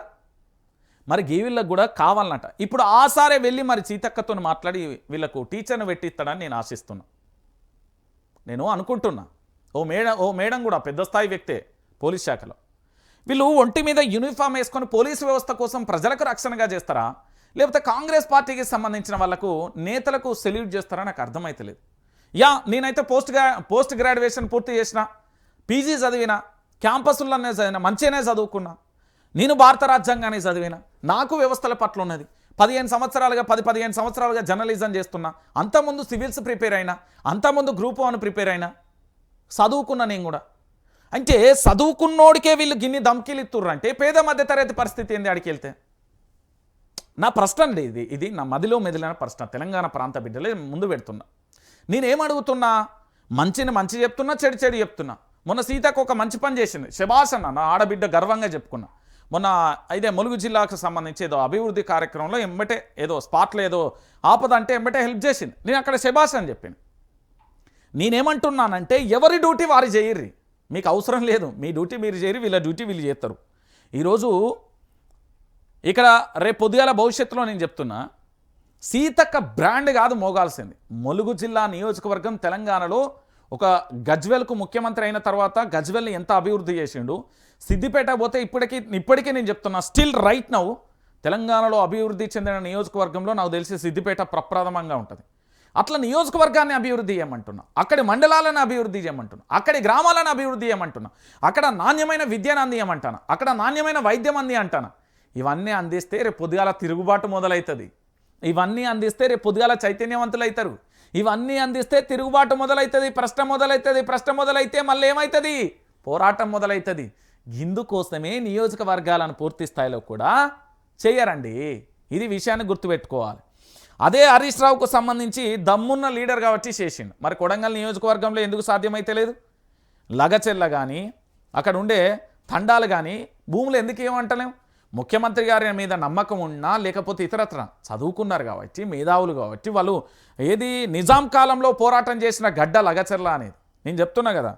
సో ఇక్కడ పూర్తి స్థాయిలో కూడా మరి ఈ ప్రశ్న కూడా ఆ పోలీస్ సారే అడిగితే బాగుంటుంది. మరి వీళ్ళకి టీచర్ని అందించాలన్నట.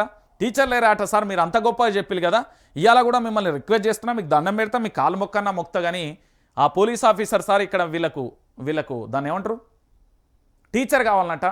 పోయి ఒకరిని ఏర్పాటు చేసిరారు. మీరు సొంత పైసలతోనైనా పర్లేదు, సీతక్క నెల జీతమైనా పర్లేదు, ఇంకోళ్ళైనా పర్లేదు. నేను చెప్తున్నా కదా, ఇగో మీది ఇవాళ రాజకీయం. డైరీ వెచ్చిన మంచిగా రాసిన, రేపు గనక 2028లో దరిద్రం బాగలేక, మీ దరిద్రం బాగలేక అధికారం బీఆర్ఎస్ వచ్చిందనుకో, ఒక్కొక్కరిని నా లీస్ట్లో ఉన్న వాళ్ళని మొత్తం మళ్ళీ ఎక్కడ ఉంటారో చూపెడతా. నేను చెప్తున్నా, నాగుపాము కంటే చాలా డేంజర్. నేనే చెప్తున్నా, లైవ్లోనే చెప్తున్నా. ఒక వ్యవస్థను బాగు చేయడానికి పిడికిలి బిగించి అహోరాత్రులు కష్టపడుతున్నా నేను. కానీ ఇక్కడ మా మీద అక్రమంగా కేసులు బనాయిస్తున్నారనే రాజ్యాంగాన్ని తెచ్చిన. మీరు అక్రమంగా అరెస్ట్ చేస్తే ఏంది అనేది ఇక్కడ రాసిన దీని గురించి కూడా తెచ్చి చదివిన. ఇది కాకుండా మిస్బిహేవ్ చేస్తే ఇంకో రకంగా ఉంటుంది అని కూడా చెప్పినాం. నేనేమంటున్నా అంటే, మంత్రులను ప్రశ్నిస్తా, మీ డ్యూటీ మీరు చేసుకోరు. సీఎంని అడుగుతా, బాజాప్తగా అడుగుతా, ఈ రాష్ట్ర పౌరుడిగా, ఈ తెలంగాణ బిడ్డగా, ఇక్కడి ఓటర్గా ప్రశ్నిస్తా. ఒక జర్నలిస్ట్గా నా హక్కు అది. ఇన్ని పుస్తకాలు తెచ్చినా నేను, పుస్తక ప్రదర్శన పోయి తెస్తా. మధ్యాహ్నం ఒక లైవ్ ఉన్నది, దాదాపుగా 100 ఉంటాయి. పురాణా పూల్ నుండి పట్టుకొచ్చిన.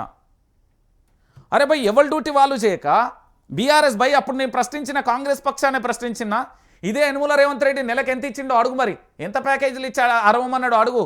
₹1 చిల్లి గవ్వ తీసుకోకుండా కాంగ్రెస్ పార్టీ కాదు, విపక్షంగా సపోర్ట్ చేసిన. మార్పు వాళ్ళు ఇచ్చే హామీలు, ప్రజల కోసం వాళ్ళు చేస్తున్న పోరాటాన్ని చూసి ఓకే అన్న. ఈరోజు బీఆర్ఎస్ పార్టీ విపక్షంలో ఉన్నది కాబట్టి, వీళ్ళు 10 సంవత్సరాలు అధికారంలో ఉన్నారు కాబట్టి, వీళ్ళకి అన్ని విషయాలు తెలుసు కాబట్టి, వీళ్ళు పోరాటం చేస్తే ఇంకా అద్భుతంగా ఉంటుందని సపోర్ట్ చేస్తున్నా. దాంట్లో తప్పేముందండి? నాడు ప్రశ్నించినా నేడు ప్రశ్నిస్తా, రేపు దాంట్లో తప్పేముందండి? ఎవరి డ్యూటీ వాళ్ళు చేసుకోవాలి. మీ యొక్క ప్రమోషన్ల కోసం వ్యక్తిగత జీవితాలను డ్యామేజ్ చేస్తా అంటే, చదువుకున్నోడు క్రిమినల్గా మారితే సొసైటీకి చాలా డేంజర్. అది గుర్తుపెట్టుకోరు. ఏమో చిన్న పోరగాల కచ్చకాయల ఆట, అదేంది కచ్చకాయల ఆట, గోళీల ఆట ఆడినట్టుగా చేస్తున్నారు. అరే పేదింటి బిడ్డలండి. ఇప్పుడు ఇక్కడ ఒక పాప కనబడుతుంది, సీతక్క ఒక్కరే ఎమ్మెల్యే కావాలన్నా? ఈ పాప ఎందుకు సీత ఎమ్మెల్యే కావద్దు రేపు భవిష్యత్తులో? ఈ పాప ఎందుకు కలెక్టర్ కావద్దు? ఈ పాప ఎందుకు ఎస్పీ కావద్దు? ఈ పాప ఎందుకు ముఖ్యమంత్రి కావద్దు? రేపు భవిష్యత్తులో ఇలాంటి చిన్నారులు, నేటి బాలలే రేపటి భావి భారత పౌరులు అంటాం కదా, వీళ్ళ భవిష్యత్తు కోసం. అరే మీరు పోలీసులు అందరూ కూడా లాఠీలు పట్టుకొని, తుపాకులు పట్టుకొని మా మీద తిరిగితే 1200 మంది విద్యార్థుల అమరవీరులైన్లు తెలంగాణ రాష్ట్రం కోసం. 1969లో 600 మంది విద్యార్థుల అమరవీరులైన్లు ఆనాటి. నేను మళ్ళీ చెప్తున్నా, ఒక జనరేషన్ ఆనాటి నొప్పులు ఇంకా ఒంటి మీద పోలే గాయాలు తెలంగాణ ఉద్యమంలో. ఆ బాధలు మీకు తెలుసా? మీ ప్రమోషన్ల కోసం, మీ కమిషన్ల కోసం మీరు వ్యవహరిస్తున్న తీరు తెలంగాణ సమాజానికి తెలియదా? ఎంత బ్లాక్మెయిల్ చేస్తున్నారు, ఎంత బెదిరిస్తున్నారండి వీళ్ళు? ఇదా మీరు చేసేది? ఈ పాప ఎందుకు ఎమ్మెల్యే కాదు? ములుగులో ఖచ్చితంగా కూడా అభివృద్ధి జరగాలి. ఇది సీతక్క ఆధ్వర్యంలో జరిగితే పోయి నేను మంచిగా గ్రాండ్గా కూడా ఓ బొకే తీసుకొని, ఓ భారత రాజ్యాంగాన్ని తీసుకొని, ఓ శాల్వ తీసుకొని మంచిగా వెళ్ళి, అక్క మీకు ధన్యవాదాలు, మీరు ములుగు నియోజకవర్గాన్ని అభివృద్ధి చేసినందుకు నా ఇంటి ఆడబిడ్డ లెక్క, నా తల్లి లెక్క పోయి పాదాభివందనం చేసేస్తా. ములుగు జిల్లాలో ఇప్పటివరకు తట్టడి మట్టి తీయలే. చెప్పురు దీని గురించి. చెప్పాలి, తెలంగాణ ప్రాంత బిడ్డలందరికీ కూడా చెప్పాలి. కేసులు పెడతారు, చేస్తారు, చేయరు. ఎన్ని రోజులు చేస్తారు? 4 ఏళ్ళ పొద్దు తర్వాత దాన్ని చూడడానికి కూడా మీకు కళ్ళు సరిపోవు. ఆ వెలుగును అంత భయంకరంగా ఉంటుంది. వీళ్ళు అనుకుంటున్నారేమో కానీ రంజిత్ను భయపెట్టిద్దాం, ఉత్సవోపిద్దాం, లేకపోతే అది చేద్దాం. ఏం చేసినా ఏం చేయండి రాబోయ్. నా కుటుంబం ఇదే గన్ను పట్టుకున్న సీతక్క వారసత్వాన్ని పురిగిపుచ్చుకొని వచ్చిన కుటుంబం నాది. పోరాటం చేసిన కుటుంబం. ఆ రక్తం ఇంకా ఉంటుంది. పోరాటమే కొత్త ఎజెండా ప్రతిరోజు. అరే నాయకుల కోసం రాష్ట్రం, ఇంకొక మంత్రి గారు ఉంటారు, ఆ మంత్రి గారి కోసం ఏకంగా ఒక ఎస్పీ స్థాయి వ్యక్తి ఫోన్ చేస్తాడండి. ఫోన్ చేసి మా వాళ్ళతో అంటాడట, ఏందట అంటాడట, బాబు నువ్వు నాకు తెలియదు కానీ ఎవరో, నేనైతే ఒక మాట చెప్తా, 9 నెలల పాటు నా తల్లి గర్భంలో పురిటి నొప్పులను అనుభవించిన బాధ ఎట్లుంటుందో నాకు తెలియదు. 2028 తర్వాత అలాంటి బాధలు అయితే నేను చూపెడతా ఖచ్చితంగా. ఇది నేను చెప్తున్నా, ఈ రాజ్యాంగం సాక్షి చెప్తున్నా, మొత్తం రికార్డ్ చేసి పెడుతున్నా. అరే ఎవరి పని వాళ్ళు చేయాలండి. జర్నలిస్ట్గా 1 లక్షలాది మంది జీవితాలతోని ఈ తెలంగాణలో ఇప్పటి వరకు 50 మందికి పైగా విద్యార్థులు చనిపోయేలో నీ ఇంట్లో చచ్చిపోతే తెలుస్తుంది ఆ బాధ ఏందో. హైడ్రా కోసం ఆత్మహత్య చేసుకున్నప్పుడు ఆ బిడ్డల బాధ ఏందో తెలుస్తుంది. రైతులు చనిపోతూ ఉంటే, ఇంటి ఎనగర్ర కూలిపోతూ ఉంటే, ఆ రైతు చనిపోతే ఆ కుటుంబం బాధ ఏందో తెలుస్తుంది. మూసీకి సంబంధించిన బాధితులు చనిపోతూ ఉంటే ఆ బాధ ఏందో ఆ కుటుంబానికి తెలుస్తుంది. ఆఖరికి తెలంగాణలో అక్రమ కేసులు పెట్టి ఏదైనా గుండెపోటుతో ఆ కుటుంబం చనిపోతే, మొన్న లగచర్లలో గుండెపోటు వచ్చిన అతని గానక ఈరోజు మిస్ అయితే ఆ బాధ ఏందో ఆ తల్లిదండ్రులకు తెలుసా? ఇది ప్రశ్నించకూడదా? ముఖ్యమంత్రి గారికి సంబంధించి యనుమల రేవంత్ రెడ్డి రాజ్యాంగం ఆయన ఎవరి రాజ్యాంగం? తెలంగాణ ప్రాంత బిడ్డల రాజ్యాంగం ఇడ. ప్రజల కోసం ప్రజల చేత ప్రజల కొరకు ఎన్నుకోబడిన నాయకుడు ఎన్ని సంవత్సరాలు ఉంటారు? 5 సంవత్సరాలు ఉండే కోసం అధికారులు మొత్తం వాళ్ళ చుట్టూ ఎందుకు భజన చేస్తున్నారు? ఇది తెలంగాణ ప్రభుత్వమా లేకపోతే యనుమల ప్రభుత్వమా అని అడుగుతున్నా. బీఆర్ఎస్ పార్టీ అడుగుతున్నది, బీజేపీ అడుగుతున్నది, కమ్యూనిస్టులు అడుగుతున్నారు, అందరు అడుగుతున్నారు. మీ ఇష్టమా? మీ జాగిరి అంటున్న తెలంగాణ మా జాగిరి బాజాప్తుగా అంటాం. మేము తెలంగాణ ఉద్యమంలో నిప్పు కనికల్లో పోరాటం చేసినాం. అరే తెలంగాణ ఉద్యమంలో మీ చరిత్రలు ఏందిరా భయ్? ఒక్కొక్కడి ప్రశ్నించేటోడు ఇప్పుడు అడుగుతున్నారు కదా, ఏంది మీ చరిత్రలు? ఈరోజు తెలంగాణలో ఒక జర్నలిస్టు ప్రశ్నించకూడదా? ఏంది జర్నలిస్టు ప్రశ్నిస్తే ఏమవుతుంది? అప్పుడే డైపర్లో దడుస్తున్నాయా? నువ్వు చక్కగా చేస్తే ఎందుకు ప్రశ్న వస్తుంది? మొత్తం ఫాల్స్ కేసులు నాన్ సెన్స్ పెట్టుకుంటా ఊకే మెంటల్ టార్చర్ పెడతా ఉన్నారు మా వాళ్ళందరూ. అన్నం తింటలేరు మీరు? తెలంగాణ రాష్ట్ర వ్యాప్తంగా గిదేనా జరగాల్సింది? ఎంత బాధ అనిపిస్తుందండి. ఇవన్నీ ప్రశ్నించద్దట. చేతులకేమన్నా నేను గాజులు పెట్టుకొని ఇంట్లో కూకోవాలనా? నేను మహిళలను ఉద్దేశించి అంటలేను, మళ్ళీ చెప్తున్నా, దానికి వేరే పరిణామం ఉంటుంది. నేను మళ్ళీ చెప్తున్నా, ఈ తెలంగాణ ప్రాంత బిడ్డల కోసం ఇక్కడి కోసం ఎంతకైనా తెగిస్తా, ఎంత దూరమైనా వస్తా. రేపు మా యాత్ర సురువు చేస్తున్నా. కొత్త సంవత్సరంలో మంచిగా ఉంటుంది. ప్రతి నియోజకవర్గానికి ప్రతి జిల్లాలో 119 అసెంబ్లీ సెగ్మెంట్లలో వైఆర్టీవీ తిరుగుతుంది, ఆట మొదలు పెడుతుంది, పోరాట పటిమ ఏందో చూపెడుతుంది. 2028 టార్గెట్ కుర్చీ దించుతా. ఖచ్చితంగా ఆ రోజు పూర్తి స్థాయిలో తెలంగాణ ప్రాంత బిడ్డలందరికీ కూడా శుభకరమని ఇదే స్టూడియోలో కేక్ కట్ చేయబోతాడు. మీరు ఏమన్నా చేసుకోరు. పోనీ వైఆర్టీవీని ఇబ్బంది పెడదామంటే 20 ఛానళ్ళు రెడీగా కొనిపెట్టుకున్నా. నేనే చెప్తాను, 20 ఛానళ్ళు ఉన్నాయి నా దగ్గర. 20 ఛానళ్ళు ఓకేనా? ఆల్రెడీ మిత్రులతో కొన్ని ఛానల్ నడుస్తున్నాయి. ఇప్పటికే 4 ఛానల్ నడుస్తున్నాయి. అన్నీ కూడా లక్షలలో సబ్స్క్రైబర్స్ పెట్టిన. నేను చెప్తున్నా కదా, ఏది జరిగినా అన్నిటికీ తెగబడి ఉన్నాం. మీరు పరిపాలన మంచిగా చేయర్రి, మేము శభాష్ ముఖ్యమంత్రి అంటాం. మీరు పోలీసు వ్యవస్థ మంచిగా పనిచేయర్రి, మా పోలీస్ అన్నలు దేవుళ్ళు అంటాం. మీరు అధికారులు మంచిగా చేయర్రి, మా అధికారులు తెలంగాణలో ఇంత మించిన తోపులు లేరు. మా మంత్రులు మంచిగా చేయర్రి, జయహో మంత్రులారా అంటాం. మా ఎమ్మెల్యేలు మంచిగా చేయర్రి, మేము జయహో ఎమ్మెల్యేలారా అంటాం. కానీ మీరే తప్పుల తడక మీద నడిచి, మీరే బూతులు మాట్లాడి, మీరే అది చేస్తే నేనేం చేయలే. నాకు తెలిసి ముఖ్యమంత్రి యనుమల రేవంత్ రెడ్డిలో మార్పు వచ్చింది. అది శుభ పరిణామం. ఎందుకంటే బూతులు లేకుండా ప్రసంగాలు ఉంటున్నాయి. నేను మొత్తం అబ్జర్వ్ చేస్తున్నా. ఇంకొక స్టెప్ ఏంటంటే, నాకు తెలిసి పరిపాలన వ్యవస్థ కొంచెంగా ముఖ్యమంత్రి గారికి గ్రిప్ వస్తుంది. గ్రిప్ వచ్చిందంటే పూర్తి స్థాయిలో పరిపాలన చక్కగా అవుతుందని నేను అనుకుంటున్నా. అప్పుడు మంత్రులకు కూడా అప్పుడు మా ముఖ్యమంత్రే క్లాస్ ఇస్తాడు, అప్పుడు బాగుంటుందని నేను అనుకుంటున్నా. నేను చెప్తున్నా కదా, ఒక్కొక్కటి కాదు, నేను చెప్తున్నా. గిరిజన గూడాలే లక్ష్యం, లంబాడి తండాలే లక్ష్యం, అభివృద్ధి చెందాలి, అక్కడి బిడ్డ రావాలి. బీసీ గూడాలే లక్ష్యం, ఓసీ గూడాలు అగ్రవర్ణ పేదలు చాలా దరిద్రమైన స్థితిలో ఉన్నారు. నేను చెప్తున్నా, మైనారిటీలే లక్ష్యం, వీళ్ళందరూ సబ్బండ వర్గాల లక్ష్యం. అందరూ కూడా అభివృద్ధి చెందాలి. దేనికోసం? అందరూ ప్రజల కోసమే. అడవులలో ఉండే మావోయిస్టులు ప్రజల కోసమే అంటారు, ఇక్కడ ఉండే పోలీసు వ్యవస్థ ప్రజల కోసమే అంటారు, ఇక్కడ ఉండే జర్నలిస్టులు ప్రజల కోసమే అంటారు, అక్కడ ఉండే రాజకీయ నాయకులు ప్రజల కోసమే, అక్కడ ఉండే న్యాయస్థానాలు ప్రజల కోసమే అంటాయి. మరి ఎవరు ప్రజల కోసం చేస్తలేరు? ప్రజల కోసమే పోరాటం చేస్తున్నారు కదా. రైతులు దేశానికి అన్నము వెన్నుముకలా పనిచేస్తున్నారు. ఆ రైతులు దాంతోపాటు కార్మికులందరూ కూడా దేశానికి అనేక రకాల రంగాలలో పనిచేస్తున్నారు. అందరూ ప్రజల కోసమే చేస్తున్నారు. ఇక్కడ ఎవరి కోసం కాదు, ఎవరి స్వార్థాల కోసం కాదు, గుర్తుపెట్టుకోరు. నేను చెప్తున్నా కదా, ప్రతి ఒక్కరిని ఇగో నేను ఒక్కటే చెప్తున్నా, లైవ్ చూసే ప్రతి ఒక్కలారా, వైఆర్టీవీ రంజిత్ నేను జర్నలిస్ట్ అవునా కాదా అనేది సమాజానికి తెలుసు. నా 10-15 ఏళ్ళ జర్నలిజం మస్తు చేసిన. నేను ఒకటే చెప్తున్నా, ప్రశ్నించండి. మీ ఫేస్బుక్ను వదలకండి, మీ ట్విట్టర్ను వదలకండి, మీ ఇన్స్టాను వదలకండి, మీ వాట్సాప్ను వదలకండి, మీ గ్రూపులు వదలకండి. అన్యాయం జరిగిన చోట వీడియో తీయండి, కింద రాయండి, మీ భాషలో మీరు ఖచ్చితంగా పంపించండి. లేదన్నా వైఆర్టీవీలో నేను కూడా చెప్తా అంటే 990857 9908572666 ఆ నెంబర్కు మీ వీడియోలు తీసి పంపిర్రి, నేను ఇక్కడ లైవ్ చెప్పిస్తా. పొద్దుగాల రాగానే మీ వీడియోలు చెప్తా. నేను చెప్తున్నా కదా, సీతక్కనైనా, కోమటిరెడ్డి వెంకటరెడ్డి అయినా, పొన్నం ప్రభాకర్ అయినా, లేకపోతే కొండా సురేఖనైనా, ఏ మంత్రి అయినా మంచిగా పనిచేయాలి. నాకు తెలంగాణలో మీకు జీతం ఇస్తాను, మా చెమట సుక్కను రక్తంగా మార్చి మీకు నెల అలవెన్సులు, మీకు భద్రత అన్ని కల్పిస్తున్నాం. అన్నింటికీ బాజాప్తుగా ఇవ్వాలి. లేకపోతే మేము ఊకోం. నేను చెప్తున్నా కదా, లేకపోతే బరాబరి ఊకునేదే లేదు. నేనే చెప్తానా?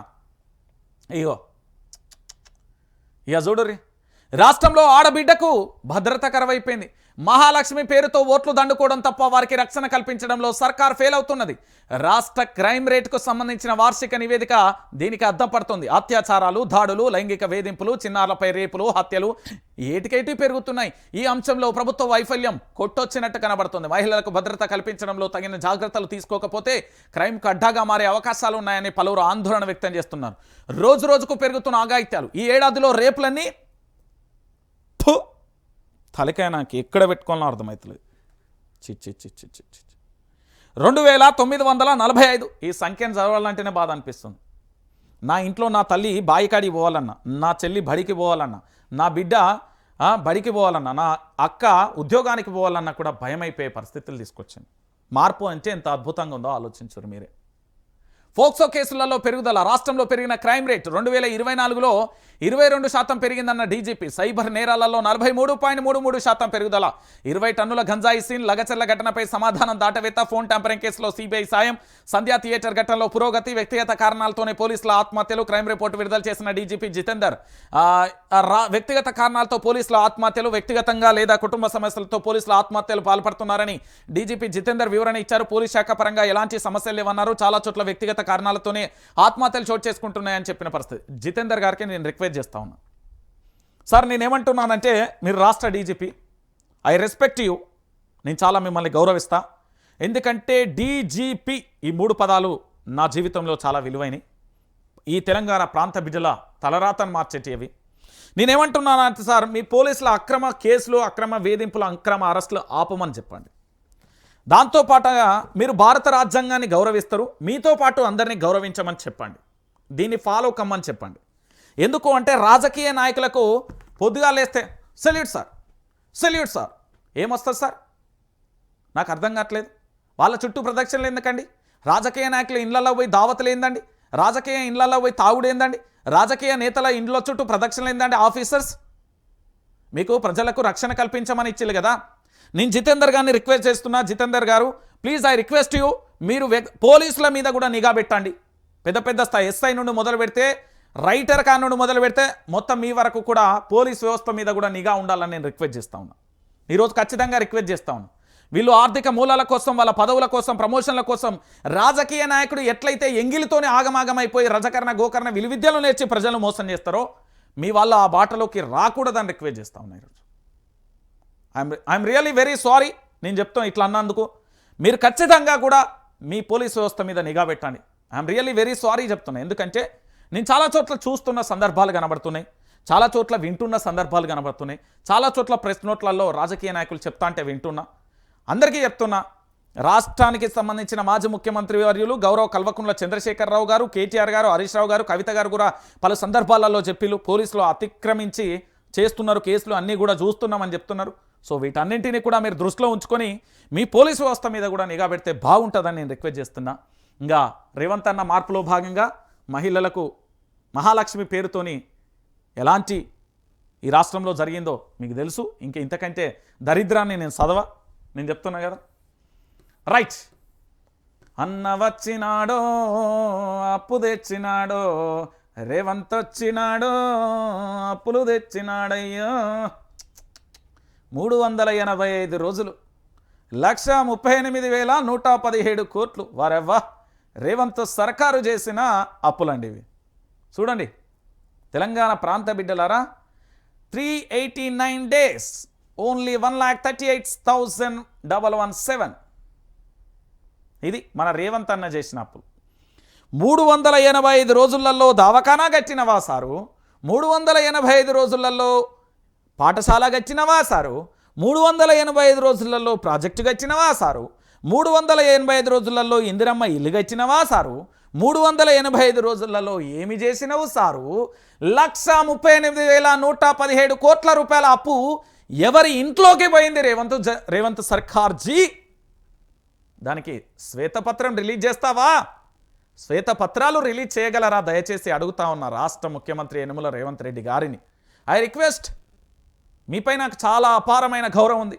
మీకు తెలుసో తెలియక నన్ను ఇబ్బంది పెడుతున్నారు. సరే, wish all the best, good luck, don't worry. మళ్ళీ 2029 తర్వాత అవి రిపీట్ చేపిస్తా, కానీ దగ్గరుండి చేపిస్తా. తినడానికి తిండి లేకున్నా పర్వాలేదు, తాగడానికి నీళ్లు లేకున్నా పర్వాలేదు, కానీ 2028 తర్వాత కౌంట్డౌన్ మళ్ళీ సురువు చేపిస్తా. నేను చేపిస్తా, దగ్గరుండి చేపిస్తా. నేను ఒక నియోజకవర్గానికి వస్తా కదా, నేను ఒక నియోజకవర్గానికి వచ్చినప్పుడు ఖచ్చితంగా నేను కూడా నిలబడాలి కదా, నేను కూడా ప్రజల పక్షాన పోరాటం చేస్తాను కదా, అదే చేపిస్తా. ప్రజల చేతనే మిమ్మల్ని అడుగుతాను. నేనేమంటున్నానంటే, ఆర్థిక క్రమశిక్షణ సర్కార్కు పెద్దపీట వేస్తుందని ప్రభుత్వ పెద్దలు చెప్తున్నారు. ఏమని చెప్తున్నారు?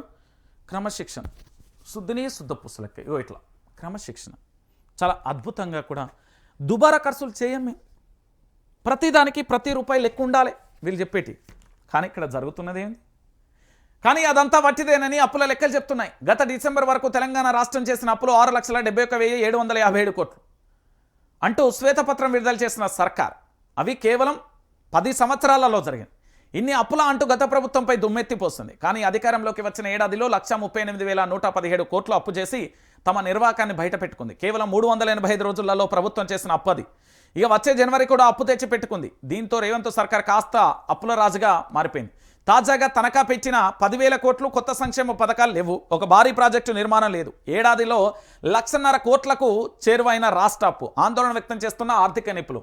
ఇక రుణాల జాబితా ఎట్లెట్లా వచ్చినాయి, ఇది చాలా అవసరం అండి. అయితే ఇంకొక విషయాన్ని కూడా చెప్పాలి. థ్యాంక్ యూ పోలీస్ ఆఫీసర్లు, రాష్ట్ర పోలీస్ శాఖకు, రాష్ట్ర ముఖ్యమంత్రి గారికి. 24 గంటల నా ఫోన్ ఎందుకు వింటారు నాకు అర్థమైంది. అనుమానం వ్యక్తం చేస్తూ ఇవాళ నేను పోలీస్ స్టేషన్లో కంప్లైంట్ ఇద్దాం అనుకుంటున్నా. నా ఫోను ట్యాంపరింగ్ అవుతుందని నాకు అనుమానం ఉన్నది, ఖచ్చితంగా అనుమానం అవుతుంది. ఎందుకంటే నేను ఫోన్ చేస్తే థర్డ్ పర్సన్ వాయిస్ వినబడుతుంది. నేను ఫోన్ చేస్తే ఫోన్ ఎత్తిన తర్వాత మళ్ళీ ఫోన్ ఇంకా రింగ్ అవుతూనే ఉంది. మళ్ళీ నేను ఫోన్ చేస్తే నాకు ఇంకొక రకంగా అన్ని సింటమ్స్ కొడుతున్నాయి. మరి అవుతుందా లేదా ఇవాళ నేను కంప్లైంట్ చేయడానికి వస్తున్నా, మీరు కంప్లైంట్ తీసుకోవాలని కూడా రిక్వెస్ట్ చేస్తున్నా. చిన్న ఇంటరాప్ట్ ఇది. రైట్, మన ముఖ్యమంత్రి గారి అప్పులు FRBM. అయితే ఇక్కడ మీరు కంప్లైంట్ కనుక తీసుకోకపోతే నేను సెంట్రల్ బ్యూరో ఆఫ్ ఇన్వెస్టిగేషన్ ఢిల్లీకైనా పోతా, ఖచ్చితంగా నేను కంప్లైంట్ చేయడానికే పోతున్నా. నా ఫోన్ ట్యాంపరింగ్ అయింది. భారతీయ జనతా పార్టీ, దాంతోపాటు నేషనల్ ఇంటెలిజెన్స్ ఏజెన్సీ, రకరకాల మొత్తం 18 శాఖలకు నేను లెటర్ ఇవ్వడానికి పోతున్నా. నేను ఖచ్చితంగా ఇస్తా. FRBM 56,027 కోట్లు, గ్యారంటీయేతరులు 1,99.70 కోట్లు, నాన్ FRBM 61,991.14 కోట్లు, దాంతోపాటు 400 ఎకరాలు తాకట్టు పెట్టి 10,000 కోట్లు, మొత్తం రుణాలు 1,38,117 కోట్లు. డిసెంబర్ నెలలో నెల రుణాలు ఈ నెల 3వ తారీఖున 2,000, డిసెంబర్ 15న 1,500, డిసెంబర్ 31న 409 కోట్లు తేవాల్సి ఉంది. ఏం చేసినామయ్యా ముఖ్యమంత్రి?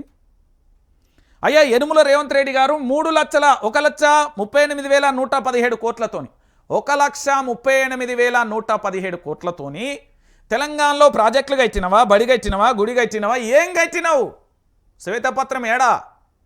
ఏం చేస్తున్నావు? ఈ పైసలన్నీ ఏడి పోతున్నాయి? ఎందుకు అప్పులు తెస్తున్నావు? అప్పుల శ్మశాన కుప్పడిగా ఎందుకు మారుస్తున్నావు? అడగద్దా?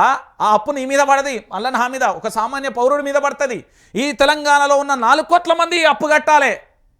రేవంత్ రెడ్డి కట్టడు, మంత్రులు కట్టరు, ఎమ్మెల్యేలు కట్టరు, ఎమ్మెల్సీలు కట్టరు. ఈ అప్పు కట్టాల్సింది తెలంగాణలో ఉన్న పౌరుడు కట్టాలి. గుర్తుపెట్టుకోరి పౌరులారా, మీరు కేవలం అన్నా నేను దానికి ప్రిపేర్ అవుతాను, దీనికి ప్రిపేర్ అవుతాను, రాజకీయాన్ని చదవండి, లంగా రాజకీయాన్ని చదవండి. రాజకీయ నాయకుడు సినిమా యాక్టర్ల కంటే చాలా డేంజర్. నేను మళ్ళీ చెప్తున్నా, రాజకీయ నాయకుడు యాక్టర్ మించిన ఏ పార్టీ అయినా కానీ వామ్మో వీళ్ళు చాలా డేంజర్ రా నాయన. ముంగడి పోగినా రంజిత్ వచ్చినావు, బాగున్నావు, అంత మంచిగా అంటారు. వెనక పోయినాక మన మీద 2 కేసులు పెట్టి రాదురా ఏంద్ర వాళ్ళు వీళ్ళు అంటారు. దొంగలు. ఇగో ఈ కథ ఏంది సారు? శ్వేతపత్రం ఎప్పుడు రిలేట్ చేస్తాను దీని గురించి? ఆలు లేదు, సూలు లేదు. రైట్. ఇక ఇంకొక విషయం, హరీష్ రావు ఏమన్నాడా? ఇగో ఈయన ఆడపిల్లలకు భద్రతనివ్వని సర్కార్ ఇది. బాలికలపై లైంగిక దాడులు సిగ్గుచేటు, చిచిచి అంటూ రూల్. నేరాలలో 82% మహిళలపై అఘాయిత్యాలే. పోలీస్ రెస్పాన్స్ టైం తగ్గడం ఆందోళనకరం. కాంగ్రెస్ సర్కార్ వైఫల్యానికి ఇదే నిరసన. మాజీ మంత్రి హరీష్ రావు మండిపాటు అంటూ కూడా చెప్పిన పరిస్థితి కనబడుతుంది.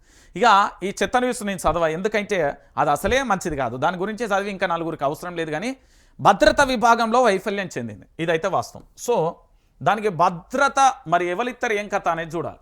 రైట్. ఇక మరో అంశం, యాచారం కందూరు మండలాల్లో ఫార్మాసిటీ ఏర్పాటు చేస్తే తమ ప్రాంతాన్ని కాలుష్యమయం అవుతుందని ఆందోళన వ్యక్తం చేస్తూ నిరసనకు దిగిన రంగారెడ్డి జిల్లాకు సంబంధించిన కుర్మిద్ద గ్రామ రైతులు అంటూ కూడా చూడొచ్చు. ఫార్మా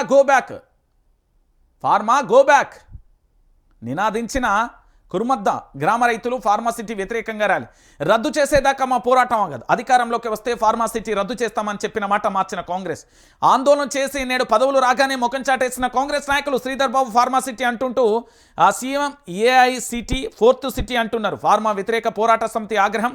ఇక్కడ గ్రామస్తులు రైతులు రంగారెడ్డి జిల్లాకు సంబంధించిన యాచారంలకు సంబంధించి మండలాలలో ఫార్మాసిటీ వద్రనైనా నీకు దండం పెడతా అని లొల్లి వేస్తున్నారు. అయినా పట్టించుకుంటలేరండి. అసలు పట్టించుకున్న దాఖలాలే లేవు. ఇంతకంటే దారుణం, ఇంతకంటే ఘోరం ఇంకేమైనా ఉన్నదా తెలంగాణ ప్రాంత బిడ్డలారా? నేను మళ్ళీ చెప్తున్నా, ఈ విషయాలు చెప్పినందుకే వైఆర్టీవీ రంజిత్ను అనేక రకాలుగా ఇబ్బందులు పెడతాను. నేను అందుకే చెప్తున్నాన్నా, నా ఛానల్ మీద రిపోర్ట్లు కొడుతున్నారు, నా ఛానల్ను ఆగం చేస్తున్నారు. మీరందరూ ఏం చేయాలంటే ఆ లుచ్చేగాళ్లకు ఇక్కడ లైక్ చేయరు, చెంప చెల్లు అంటది. ఇంకొక మాట ఏం చెప్తున్నా అంటే సబ్స్క్రైబ్ చేయర్రి, లైక్ చేయర్రి, ఇక్కడ షేర్ చేయర్రి. మీరు చేయాల్సినవి మూడే, ఏం లేదు. ఏం పని ఉన్నది? మనం రీల్స్ అవి చూసే బదులు ఇక్కడ ఒక లైక్ కొట్టుకోర్రి, గిట్లా సబ్స్క్రైబ్ చేయర్రి, గిడ లైక్ చేయర్రి, దాంతోపాటు దీన్ని షేర్ చేయరు. తెలంగాణ రాష్ట్ర వ్యాప్తంగా వాస్తవాల కోణాలు భారత రాజ్యాంగాన్ని నమ్మి దాంతోపాటు అక్రమ కేసులు నినాదించి భవిష్యత్తులో నేను చేయబోయే ఉద్యమానికి మీరందరూ నాంది చెప్పాలి, మీరందరూ కూడా నాకు స్వాగతం చెప్పాలి. ఖచ్చితంగా కూడా కాంగ్రెస్ ప్రభుత్వ వైఫల్యాలను ఎండగడుతూ అనుక్షణం పోరాటం చేస్తూనే ఉంటా. అప్పుడు పోరాటం చేసినా, ఇప్పుడు చేస్తా, రేపు కూడా చేస్తా.